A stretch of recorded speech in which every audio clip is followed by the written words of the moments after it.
Bab 353, apakah saya mengatakan Anda dapat memiliki makanan?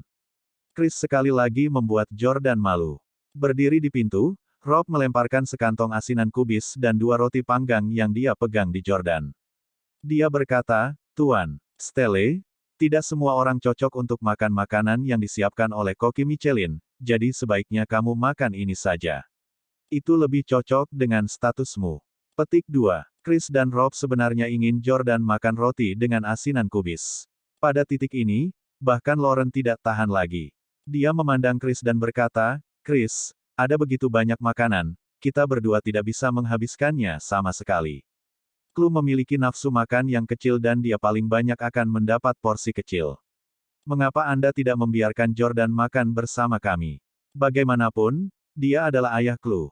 Petik 2. Ada sisi baik dan sisi buruk dari segala sesuatu. Meskipun Chris mempermalukan Jordan lagi dan lagi, itu menimbulkan simpati untuk Jordan dalam diri Lauren. Jika Chris tidak datang ke sini hari ini dan melakukan hal itu pada Jordan, Lauren mungkin akan terus mengabaikan Jordan karena hal-hal menyakitkan yang dia katakan padanya hari itu. Namun, Lauren tahu Jordan adalah pria yang baik, dan dia hanya mengucapkan kata-kata itu padanya karena Victoria. Lauren menyukai pria yang setia seperti Jordan, yang memiliki rasa tanggung jawab yang besar dalam hal hubungan. Jadi, Lauren sudah memaafkan Jordan jauh di lubuk hatinya karena dia benar-benar tidak bisa melihat Jordan mengunyah roti panggang dan asinan kubis. Chris mencondongkan tubuh ke belakang dan berkata, saya orang yang bersih dan saya tidak suka makan di meja yang sama dengan orang yang tidak saya kenal dengan baik. Petik 2. Saya tidak ingin menyentuh piring yang telah disentuh peralatan makannya. Siapa yang tahu jika dia memiliki bau mulut? Petik 2. Chloe tiba-tiba menyela, ayah tidak bau mulut. Ayah baru saja menciumku berkali-kali. Bu, kamu bisa menciumnya jika kamu tidak percaya padaku. Petik 2. Saat Chloe mengatakan itu, dia tiba-tiba mencium Lauren, menyebabkan dia langsung tercengang, dan dia tiba-tiba menjadi sedikit malu. Itu berarti Jordan dan Lauren secara tidak langsung telah saling berciuman. Meskipun Jordan dan Lauren memiliki anak bersama, dia entah bagaimana merasa sedikit malu dan jantungnya mulai berdetak cepat, seolah-olah dia jatuh cinta untuk pertama kalinya. Chris juga sama kesalnya dan dia menginstruksikan Rob dengan enggan, bawalah piring dan 1 set peralatan makan dari dapur. Biarkan Jordan Stelle makan. Petik 2. Itu tidak perlu. Jordan segera membantah selebaran Chris dan berkata, saya tidak memiliki selera untuk makanan di tempat pertama. Saya baru saja minum air dan saya tidak lapar lagi. Saya hanya akan tinggal di sini untuk memberi makan Chloe. Petik 2. Lauren dapat melihat bahwa Jordan kesal dan khawatir dengan Victoria, jadi dia benar-benar tampak tidak nafsu makan. Dia berkata, kamu tidak makan apa-apa sepanjang hari kemarin. Sudah 1,5 hari, sebaiknya kamu makan sesuatu. Chris tertawa dan berkata, tidak apa-apa bagi seorang pria untuk tidak makan selama beberapa hari. Lauren, ayo makan. Jordan memang lapar sekarang. Seorang pria dengan kekuatan tempur yang sangat baik seperti dia juga memiliki standar dan persyaratan makanan yang tinggi. Pada saat ini, Chloe tiba-tiba berkata, ayah, aku ingin makan makanan yang kamu masak. Lauren tertawa. Jordan tidak ingin makan makanan yang dibawa Chris, tapi dia pasti akan memakan makanan yang dia masak sendiri. Namun, Chris berkata, Chloe, makanan rumahan apa? Hidangan yang saya bawa ini dibuat oleh koki Michelin. Cobalah. Rasanya pasti lebih enak daripada masakan rumahan itu. Petik 2. Lauren membalas, terkadang makanan yang disajikan di restoran tidak bisa dibandingkan dengan masakan rumahan, tidak peduli seberapa lezatnya. Namun, Chris tertawa bangga dan berkata, Lauren, kamu jarang pergi dengan kakekmu, jadi tidak heran kamu kurang berpengetahuan. Petik 2. Ketika saya masih kecil, saya mengikuti ayah saya ke makan malam kenegaraan Prancis di Istana Élysée di mana saya memiliki kue puff dengan sup truffle hitam untuk pertama kalinya dalam hidup saya. Ya ampun, itu surgawi. Petik 2. Itu tidak semua. Hidangan lainnya juga terasa sangat luar biasa. Kemudian, kami juga mengunjungi koki yang memasak pesta untuk jamuan makan dan ternyata dia adalah Paul Bocuse, koki terhebat di Prancis. Tidak, dunia. Nanti, saya akan mencari Chef Bocuse setiap kali saya mengunjungi Prancis. Lauren, hanya setelah memakan makanan yang dia masak, kamu akan mengerti perbedaan antara masakannya dan masakan orang biasa. Petik 2. Sayangnya, Tuan Bokus telah meninggal, dan kita tidak akan pernah bisa mencicipi makanan yang dia masak lagi. Jordan tertegun sejenak sebelum diam-diam berpikir, Chris sudah mencicipi makanan Paul Bokus. Cakrawalanya tidak sesempit itu. Chris baru saja membual kepada tunangannya tentang bagaimana dia makan malam dengan pejabat Prancis di jamuan makan malam kenegaraan, yang dibuat oleh koki terhebat di dunia. Namun, Chris tidak tahu bahwa Jordan telah lama mengenal Paul Bokus secara pribadi. Paul Bokus bahkan secara pribadi memberitahu Jordan tentang resep rahasia yang tak terhitung dari 2 hidangan. Jordan tetap diam dan tersenyum pada Clue. Dia berkata, tentu, aku akan pergi ke dapur untuk memasak makanan untuk kalian. Ketika dia datang ke dapur, pelayan Lauren, Felicia, juga buru-buru datang dan berkata kepada Jordan dengan hormat, Tuan, apa yang perlu saya lakukan? Aku akan membantumu. Jordan sudah bertemu Felicia terakhir kali dia di sini. Dia adalah gadis cantik berusia 17 tahun dengan kepribadian yang hebat. Jordan memeriksa bahan-bahan di lemari es dapur dan berkata, tolong belikan aku trafel hitam, foie gras, dan ayam. Bisakah saya membayar Anda uang pada saat saya mampir lagi? Petik 2. Felicia buru-buru berkata, tidak, kamu tidak perlu membayarku sama sekali. Perlakukan diri Anda sebagai penguasa tempat ini. Aku akan pergi ke sana sekarang. Petik 2. Melihat Felicia berjalan dengan gesit, Jordan merasa sangat terhibur. Memang, orang yang baik cenderung memiliki pelayan yang baik juga. Lauren berbudi luhur dan baik, dan begitu juga pembantunya. Petik 1. Sementara Felicia pergi untuk mendapatkan bahan-bahannya, Jordan membuat sepiring bas laut dalam kue, yang juga merupakan salah satu hidangan khas Paul. Ini bisa dianggap sebagai salah satu hidangan penting dari jamuan makan negara Prancis dalam beberapa dekade terakhir. Namun, sejak kematian Paul, sangat sedikit orang yang bisa menyiapkan hidangan dengan baik dan, dengan demikian, telah dihapus dari menu perjamuan negara selama bertahun-tahun. Di sisi lain, Jordan kebetulan adalah orang yang bisa menyiapkan hidangan terbaik di dunia ini. Segera, Jordan menyiapkan 2 hidangan dan menyajikannya ke meja makan. Chris segera melebarkan matanya dan bertanya, si Basin Pastry. Sup trafel hitam. Apakah Anda membuat ini? Petik 2. Chris tidak bisa mempercayai matanya sama sekali. Dia sendiri adalah seorang foodie, yang dibuktikan dengan sosoknya yang tegap. Terlebih lagi, kedua hidangan itu adalah favoritnya yang dia suka makan sejak dia masih kecil. Dia bisa tahu sekilas dari warna piring bahwa mereka dilakukan dengan sangat baik. Chris hanya bisa ngiler. Jordan tertawa dan bertanya, tentunya aku tidak butuh bantuan orang lain dalam memasak. Petik 2. Clue, cepat rasakan sup trafel hitamnya. Clue mengangguk dengan panik dan berseru, iya. Supnya dilapisi dengan puff pastry keju tebal, yang tampak seperti jamur yang menggemaskan. Namun, Clue ragu-ragu untuk menggali sambil memegang sendok. Ayah, bagaimana aku makan ini? Tanya Clue. Sebelum Jordan menjawabnya, Chris tiba-tiba mengambil sendok dan berkata, Clue, kamu harus memecahkan kulit puff pastry dengan mengetuknya dengan sendok sebelum menyendok sup dengan sendok. Petik 2. Biarkan saya tunjukkan sekali. Mengendus aroma sup, Chris menelan air liur tanpa henti dan bersiap untuk mengambil seteguk sup dengan sendok. Namun, Jordan segera menegur, Chris Heng, apa aku bilang kamu bisa makan? Tanda tanya petik 2. Bab 354, membuat Chris malu. Ketika Jordan duduk untuk makan tadi, Chris menolak untuk membiarkan Jordan memakan makanan yang dia pesan, dan sebaliknya, menghinanya dengan memberinya sekantong asinan kubis dan roti. Sekarang, Jordan menggunakan metode yang sama untuk membalasnya. Jordan berkata, ini adalah makanan yang saya buat untuk putri saya. Kamu tidak cocok untuk memakannya.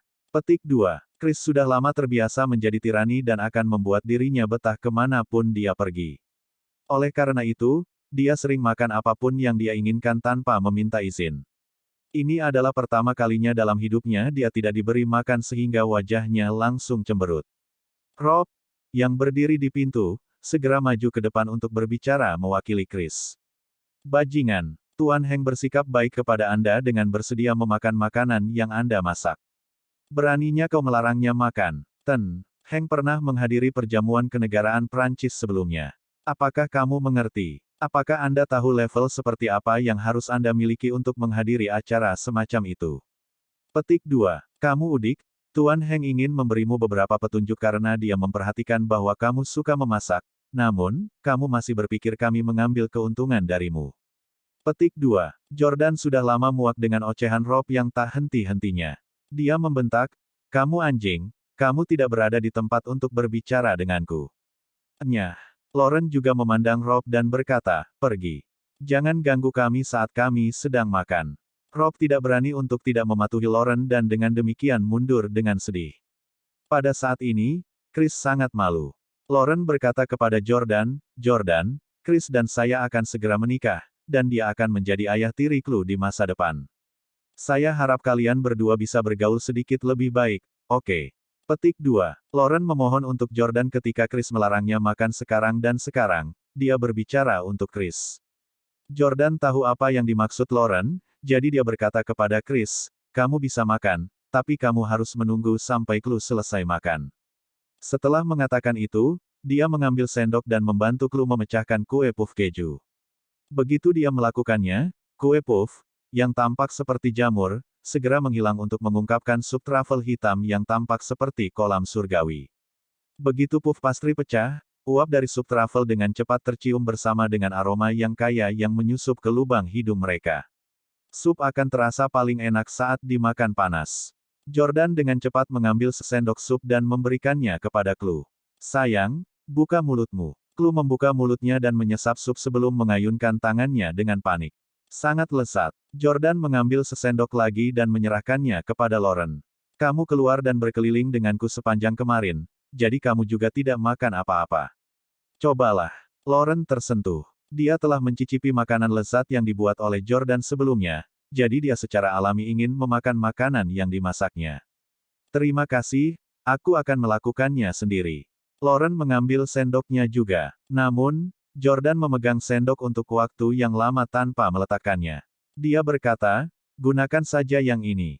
Chloe baru saja menggunakannya. Saya tidak melakukannya. Jordan tahu bahwa seorang ibu tidak akan pernah menganggap sendok bekas putrinya kotor. Lauren tersipu dan sedikit malu. Itu sangat tidak tepat. Kenapa kamu tidak meletakkan sendoknya sementara aku meminumnya sendiri? Chris menjadi merah padam, dan dia memelototi Jordan dan Lauren dengan mata terbuka lebar. Apakah Jordan akan memberi makan tunanganku tepat di depanku?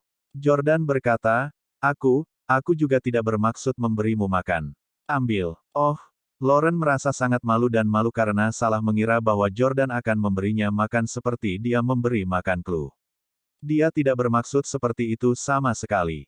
Lebih buruk lagi, dia telah membuat kesalahan itu tepat di depan tunangannya.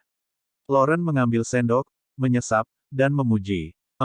Sangat lezat. Saya belum pernah makan sup truffle yang begitu lezat sebelumnya. Chris berpunuk dengan dingin dan berkata, orang yang belum pernah melihat adegan besar cenderung mudah tergerak oleh hal sepele seperti itu. Petik 2. Melihat bahwa Jordan sendiri tidak memiliki sendok karena dia telah memberikannya kepadanya, dia buru-buru menyerahkan sendok kepada Jordan dan berkata, gunakan milikku. Makan sup juga. Jangan hanya fokus memberi makan Chloe. Petik 2. Jordan mengangguk, mengambil sendok dari tangan Lauren dan mengambil sendiri seteguk sup. Jordan sangat kesal karena dia merasa tindakan bertukar sendok itu terlalu romantis. Pada titik ini, Jordan, Chloe dan Lauren sudah meminum supnya. Jadi, Jordan berkata kepada Chris, kamu bisa minum sup sekarang. Petik 2. Chris sangat marah sehingga dia tidak ingin makan lagi. Dia bahkan merasakan dorongan untuk menghancurkan makanan yang dimasak Jordan ke tanah. Namun, dia harus mencicipinya sekarang karena hanya dengan begitu dia bisa secara akurat menunjukkan kekurangan dalam masakan Jordan. Chris mengambil sendok dan mengambil sesendok sup, hanya untuk tercengang. Bagaimana ini bisa? Rasanya persis seperti makanan yang saya cicipi di Istana Elisi. Petik 2. Chris sangat pilih-pilih tentang makanan dan setelah mencicipi dua hidangan yang dibuat oleh banyak orang ini setelah Paul Bocuse meninggal, dia merasa semuanya jauh dari milik Paul. Namun, masakan Jordan secara mengejutkan memenuhi persyaratan tinggi Chris. Bagaimana bajingan ini bisa begitu pandai memasak? Kekuatan tempur Jordan telah mengejutkan Chris dan yang terakhir tidak pernah menyangka dia begitu pandai memasak. Namun, bagaimana mungkin Chris memuji saingan cintanya, yang telah mengalahkannya? Chris sengaja membuat dirinya tampak seperti dia merasa sangat tidak nyaman. Apa yang kamu lakukan pada travel hitam itu? Rasanya seperti minyak tanah. Tentunya itu tidak beracun, kan? Ehem? Lauren, Clue, aku menyarankanmu untuk tidak memakannya juga. Rasanya benar-benar tidak enak. Lauren berkata, tidak, saya pikir rasanya enak. Ini mungkin sedikit di bawah standar dibandingkan dengan yang dibuat oleh koki terkenal dunia yang Anda sebutkan. Itu tidak seburuk yang kamu bayangkan. Jordan berpunuk dingin dan bertanya, apakah kamu pernah mencicipi masakan Paul atau tidak? Setelah ditanyai oleh Jordan, Chris langsung membantah, tentu saja saya ada di Istana Elysee. Itu adalah kediaman resmi Presiden Prancis. Itu adalah perjamuan negara. Oke, berhenti menyebutkan perjamuan negara di setiap kesempatan. Apa kau tidak kesal sama sekali? Jordan terdiam. Saya juga pernah tinggal di Prancis selama masa kanak-kanak dan saya selalu pergi ke Istana Elysee sepanjang waktu. Paul dulu bertanggung jawab atas semua makanan saya. Petik 2. Selain itu, sebelum meninggal, dia juga memberi saya resep rahasia sup truffle hitam puff pastry dan ikan bas di puff pastry. Mendengar ini, Chris langsung bertanya, kau membual. Bagaimana kamu bisa makan di jamuan negara sebelumnya? Petik 2. Jordan tidak berdaya. Orang ini masih berbicara tentang perjamuan negara. Lauren menjelaskan, Chris, Steles memiliki pengaruh besar di seluruh dunia, dan berhubungan baik dengan banyak keluarga top dunia dan ahli dalam berbagai bidang. Tidak aneh bagi Jordan untuk mengenal Paul Bocuse. Chris juga tiba-tiba teringat bahwa Martin pernah memintanya untuk menyerah pada Lauren karena Jordan. Dia juga mengatakan bahwa latar belakang keluarga Chris tidak bisa dibandingkan dengan keluarga Jordan. Meskipun Chris tidak tahu banyak tentang Steles, dia tahu bahwa Steles benar-benar kuat. Chris berkata, Huff, mengapa kamu terus menyebutkan kejayaan masa lalumu? Jadi bagaimana jika Anda mengenal Paulus? Jadi bagaimana jika Anda pernah ke Istana Elysee? Petik 2. Itu tidak mengubah fakta bahwa Anda sangat bangkrut sekarang sehingga Anda bahkan tidak mampu membayar ongkos taksi atau semangkuk mie. Hahaha. Jordan baru saja akan kehilangan kesabaran ketika teleponnya tiba-tiba berdering. Orang yang menelepon adalah Mandy, pemilik rumah yang dia tinggali sekarang. Jordan tercengang. Apakah dia mengetahui keberadaan Victoria? Bab 355, memfitnah saya. Sebelumnya, Jordan telah menelepon Mandy untuk menanyakan keberadaan Victoria, dan dia bahkan menyuruhnya untuk memberitahunya begitu dia mendapat kabar tentang Victoria. Halo, Jordan menjawab dengan cepat. Di sisi lain, Mandy bertanya dengan penuh semangat, Tuan Stelle, saya baru saja menerima telepon dari tetangga saya di DC yang memberitahu saya bahwa seseorang memercikkan cat ke pintu rumah saya dan saya sangat mengkhawatirkan keselamatan Anda. Apa kamu baik-baik saja? Apa? Seseorang memercikkan cat ke pintu. Jordan tercengang, dan dia segera mengerti apa yang sedang terjadi saat dia menatap tajam ke arah Chris, yang ada di depannya.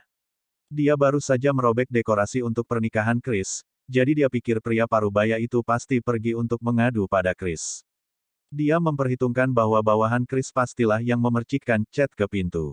Jordan dalam suasana hati yang buruk dan dia berkata, Mandy, aku baik-baik saja. Masalah ini memang ada hubungannya dengan saya, dan saya tahu pelakunya di balik itu. Aku akan memberimu penjelasan. Lagi pula, dia tinggal di rumah orang lain, jadi dia merasa tidak enak pintu Mandy terkena cat karena masalah yang disebabkan oleh Jordan. Karena Mandy dirawat dan dipromosikan oleh Victoria, dia secara alami tidak akan peduli tentang hal-hal itu dengan Jordan. Dia berkata dengan murah hati, Hei, Tuan Stelle, Anda tidak perlu memberi saya penjelasan apapun. Bagus, bahwa kamu baik-baik saja. Sisanya semua masalah sepele. Petik 2. Namun, Jordan berkata, Mandy, saya tidak tahu kemana Victoria pergi sekarang. Aku tidak bisa terus tinggal di rumahmu. Bagaimana dengan ini? Saya akan mengirimkan kunci rumah Anda kembali kepada Anda melalui kurir. Namun, Mandy berkata, tidak perlu. Tuan Stelle, tetaplah di sana. Kamu tidak perlu seformal itu denganku. Jordan sekarang dalam situasi yang berbeda dari sebelumnya, dan dia tidak bisa lagi memberi Mandy apapun. Karena itu, dia bersikeras, sudah diselesaikan. Aku akan menutup telepon sekarang. Setelah menutup telepon, Jordan bergegas ke Chris dengan mengancam dan bertanya, apakah Anda pelakunya di balik percikan cat? Petik 2. Chris diam-diam masih mencicipi si bas buatan Jordan, yang justru sangat ia nikmati. Dia tertegun sejenak setelah mendengar pertanyaan Jordan. Dia kemudian meletakkan sendok garpunya dan berdiri dengan marah. Oh, jadi orang yang merobek dekorasi pernikahanku adalah kamu, brengsek. Aku bertanya-tanya siapa yang begitu menjengkelkan hingga merobek dekorasi untuk pernikahanku dan Lauren. Petik 2. Ya, saya yang mengirim anak buah saya untuk memercikkan cat di rumah itu, tapi saya ingat pemiliknya adalah seorang wanita. Apakah Anda hidup dengan kecepatan orang lain? Petik 2. Jordan berkata, bagus kalau kamu mau mengakuinya.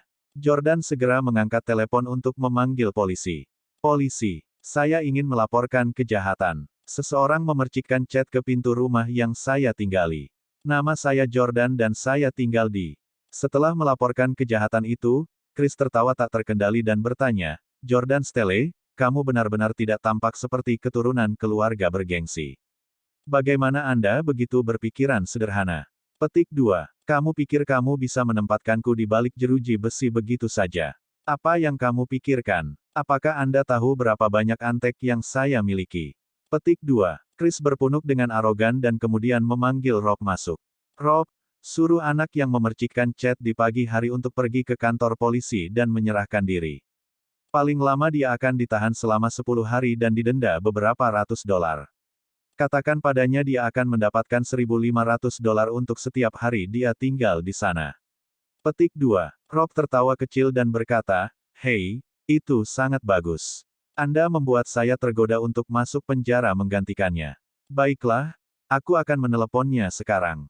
Petik 2. Chris dengan bangga menyilangkan satu kaki di atas kaki lainnya. Jordan pernah memiliki banyak bawahan, jadi dia tahu bawahan biasanya akan bersaing satu sama lain untuk mengambil rep untuk bos mereka dan tidak akan pernah mengekspos kejahatan bos mereka. Jordan diam-diam bersumpah bahwa dia akan menemukan kesempatan untuk menjebloskan Chris ke penjara. Dia mengabaikan Chris lagi dan malah memesan Perry Express dengan ponselnya. Dalam waktu kurang dari 10 menit, seorang gadis Ukraina berkaki panjang tiba di halaman dengan sepeda. Halo, saya dari Perry Express. Bolehkah saya bertanya pria mana yang memesan? Petik 2. Si cantik Ukraina bertanya dalam bahasa Inggris yang fasih. Jordan berjalan ke halaman dan berkata, ini aku. Begitu dia keluar, kecantikan Ukraina itu langsung melompat kaget. Ya Tuhan, ini kamu, Supervisor Stelle.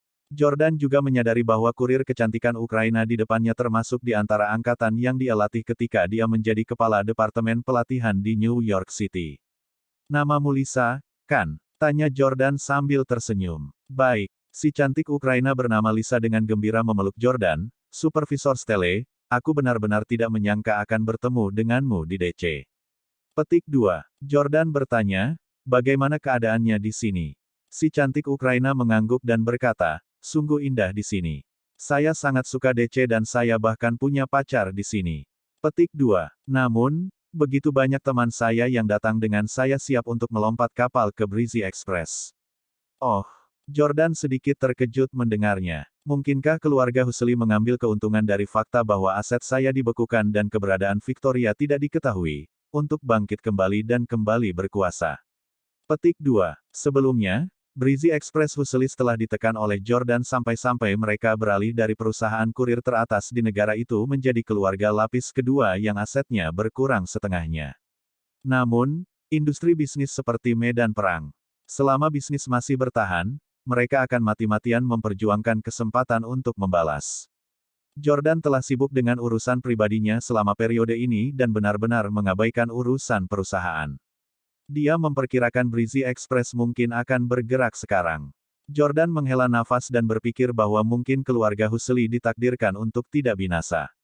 Namun, perseteruannya dengan keluarga Husely telah berakhir dan dia tidak lagi peduli dengan tindakan mereka. Jordan mengeluarkan kunci dan berkata, saya ingin mengirim ini ke kantor Perry Express di New York City. Petik 2. Gadis Ukraina itu menjawab, oke, tolong tunjukkan alamatnya. Jordan membuka sebuah gambar dan gadis Ukraina itu memindainya, setelah itu alamatnya terisi secara otomatis. Dia kemudian membungkus kuncinya. Jordan berkata, saya ingin memilih cash on delivery. Jordan agak malu ketika mengatakan itu, tetapi dia benar-benar tidak mampu membayar biaya pengiriman sekarang. Chris, yang berdiri di pintu, juga telah lama tertarik pada kaki panjang kecantikan Ukraina itu. Setelah mendengar kata-katanya, dia tidak bisa menahan tawa. Hahaha, ini lucu. Pemilik di belakang Perry Express harus memilih cash on delivery saat dia menggunakan layanan perusahaannya. Ini benar-benar hal paling konyol yang pernah saya lihat dalam hidup saya. Petik 2. Pada saat ini, kecantikan Ukraina berkata, Tuan Stele, kaulah yang memilihku dan membawaku ke sini. Tanpa Anda, saya tidak akan berada di sini hari ini. Saya juga tidak akan bertemu dengan seorang pria yang sangat mencintai saya. Biarkan saya membayar biaya pengiriman untuk Anda. Lisa, si cantik Ukraina menyimpan bingkisan ekspres itu dan kemudian naik sepedanya. Dia melambai pada Jordan dan berkata, Selamat tinggal, Tuan Stele yang tampan. Petik 2. Setelah Lisa pergi, Chris bertanya lagi dengan kasar, Jordan, wanita ini sebenarnya bersedia membayar layanan ekspres atas namamu. Sepertinya hubunganmu dengannya tidak biasa. Apakah Anda tidur dengannya ketika Anda melatihnya di masa lalu? Setelah diejek oleh Chris beberapa kali, Jordan tidak bisa lagi mentolerirnya. Apakah kamu ingin tahu? Petik 2. Tanya Jordan. Ya, Chris mengangguk. Kemari. Jordan memberi isyarat kepada Chris. Begitu Chris membungkuk, Jordan meninjunya. Bab 356, bicara dari hati ke hati dengan Lauren. Chris berulang kali mencoba menguji kesabaran Jordan, jadi Jordan sudah lama ingin menghajarnya hingga babak belur. Chris sebelumnya menghina Jordan dan menyebutnya miskin, tetapi Jordan tidak bisa membalas karena dia memang benar-benar tidak punya uang sekarang. Jika dia mendapatkan fisik, itu akan sama dengan mengakui bahwa dia adalah pecundang yang tidak kompeten dan bahwa dia cemburu pada Chris, yang kaya. Namun, itu adalah masalah kepribadian bagi Chris untuk menghina Jordan dengan menuduhnya berselingkuh dengan Lisa. Namun, pukulan Jordan tidak mengenai Chris. Chris tidak diragukan lagi adalah seorang praktisi seni bela diri. Dia buru-buru mengangkat lengannya untuk melawan dan mengambil posisi menyerang. Dia berteriak, apakah kamu ingin bertarung? Ayo, sejak terakhir kali aku bertarung denganmu, aku sudah ingin bertarung denganmu setiap hari. Chris dikalahkan oleh Jordan terakhir kali, dan setelah itu, dia berlatih keras setiap hari dalam upaya untuk mendapatkan kembali harga dirinya. Namun, bagaimana Lauren bisa menyaksikan Chris dan Jordan bertarung? Lauren menyela, bisakah kalian tidak bertarung di depan Clue? Meskipun Jordan benar-benar ingin memberi Chris pelajaran, dia memutuskan untuk mentolerirnya demi Clue karena dia tidak ingin Clue berpikir bahwa ayahnya adalah pria yang kejam. Clue berjalan mendekat dan bertanya kepada Jordan, Ayah, apakah kamu tidak punya tempat tinggal lagi sejak kamu memberikan kunci rumahmu kepada wanita itu? Petik 2. Anak-anak belum dewasa dan cenderung mengatakan apapun yang terlintas dalam pikiran, sehingga kata-katanya membuat Chris tertawa terbahak-bahak. Hahaha, Clue, kamu benar sekali. Jordan Stele bahkan tidak punya tempat tinggal sekarang, hahaha. Jordan sekarang tidak punya uang dan telah mengembalikan kunci rumah tempat dia tinggal, jadi dia mungkin harus tidur di jalan malam ini. Clue terus mengangkat kepalanya dan berseru, luar biasa. Kalau begitu, ayah, tidurlah denganku dan ibu. Kita bertiga akan tidur bersama. Chris yang sedang tertawa dan tersenyum langsung memucat dan tidak lagi merasa kata-kata Clue enak di telinganya. Dengan keinginan yang kuat untuk melawan Chris, Jordan mengelus kepala Clue dan berkata, Oke, sayang, aku akan tidur di sebelahmu dan ibu. Aku akan melumpuhkanmu jika kamu berani tidur di sebelah Lauren. Chris langsung murka. Jordan membalas tanpa basa-basi, aku akan tidur di sebelah putriku. Ini tak ada kaitannya dengan Anda. Dengan ekspresi canggung, Lauren memandang Jordan dan berkata, jangan katakan itu. Anda mungkin menyebabkan kesalahpahaman dengan mudah. Chris dan aku akan segera menikah, jadi sangat tidak pantas bagimu untuk tinggal di sini. Jika Anda tidak memiliki tempat tinggal, saya dapat mengatur tempat untuk Anda, atau memesan kamar hotel untuk Anda. Petik 2. Tadi malam, Jordan mengatakan bahwa Lauren telah menggunakan cara yang tidak bermoral untuk menikahinya, yang membuat Lauren tidak punya pilihan selain menjadi sedikit tidak berperasaan terhadapnya sekarang. Dia tidak ingin membiarkan Jordan tinggal di rumahnya lagi, jangan sampai dia salah mengira bahwa dia ingin mengambil kesempatan untuk mendekatinya atau sesuatu. Selain itu, Lauren tahu bahwa dengan sifat dan karakter Chris, dia tidak akan pernah membiarkan orang asing tinggal di rumah tunangannya karena betapa sombongnya dia. Melihat bahwa Lauren juga tidak setuju untuk membiarkan Jordan tinggal di sini, Chris tertawa terbahak-bahak, dengar itu, orang miskin. Jika Anda tidak punya cukup uang untuk menginap di hotel, saya bisa memberi Anda beberapa. Lupakan tinggal di rumah tunanganku. Jordan tidak ingin berdebat dengan Chris di hadapan Chloe, jadi Jordan meraih tangan Lauren dan berkata, ada yang ingin kukatakan padamu. Petik 2. Melihat Jordan menarik tangan Lauren, Chris langsung membentak, hei, apa yang kamu lakukan? Lepaskan wanitaku. Dengan Jordan memegang tangannya, jantung Lauren berdetak kencang dan berdebar kencang. Dia menoleh ke arah Chris dan menjelaskan, pergi keluar dan tunggu aku. Kita memang perlu membicarakan Chloe. Tetapi, Chris tahu bahwa, sebagai ayah Chloe, Jordan memenuhi syarat untuk berbicara dengan Lauren tentang beberapa hal. Lagi pula, Lauren membawa Chloe bersamanya, meskipun dia akan menikah. Oleh karena itu akan ada hubungannya dengan Jordan. Namun, Chris khawatir Jordan akan merusak pernikahannya. Jordan memang berniat melakukannya. Ketika dia datang ke kamar tidur Lauren, ruangan itu langsung dipenuhi dengan aroma segar. Berkat pembantunya, kamar-kamarnya rata dan rata, dengan setiap bagian rumah bersih. Meski Lauren adalah ibu satu anak, dekorasi kamarnya tetap muda, energi, dan semarak. Jordan memandang Lauren dan perlahan mulai berbicara. Di sisi lain, Lauren menunduk dan mengambil inisiatif untuk melepaskan tangan Jordan. Dia kemudian dengan sengaja berkata dengan dingin, jangan memanggilku seperti itu. Panggil saja Nona Howard seperti dulu, atau panggil aku dengan nama lengkapku. Lauren. Jordan bersikeras memanggilnya dengan namanya.